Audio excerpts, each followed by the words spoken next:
Berlin's been somewhere I've always been drawn to and attracted to. So it happened that even before this particular album, Postcards from Berlin, came into existence, I knew that I was going to have to go there to record. It was just like everything that had influenced me over the years on my own music had happened there.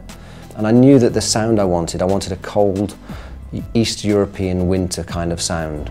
Did you ever believe?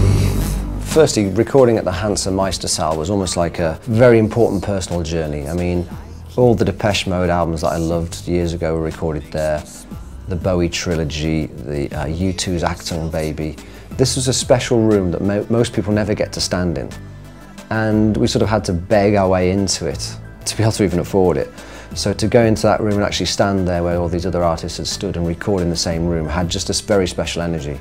And then the UFO studio was even more mind-blowing really, because that was a room, well, that was a series of rooms, of halls and bunkers that have this whole World War II history.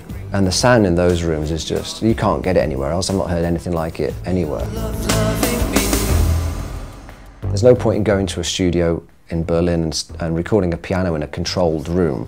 We've got to try and capture the room with it, and that's why we didn't record the drums in a drum booth in here in a tight room. We stuck them in the middle of this hall with all the reverb and all the kind of problems that come with that, and recorded all that. So there's a distinct sound of Berlin on every single song. Like every song has piano from Berlin. Any live drums are recorded in Berlin. All the strings are recorded there. So it's really infused on the album, and it's given it an extra 20% that I could not have got if I just stayed in here and tried to program it, or brought string players in here, or recorded drums in LA.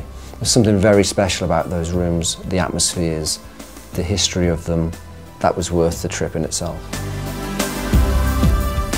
I think the real joy that I wasn't expecting to get from this whole process was the awareness I had of being in the moment and actually knowing we're creating something special. And I think when people hear what we created, when they get a chance to really sit down and absorb it and put those headphones on and get lost in this, they're going to have a very, very special experience.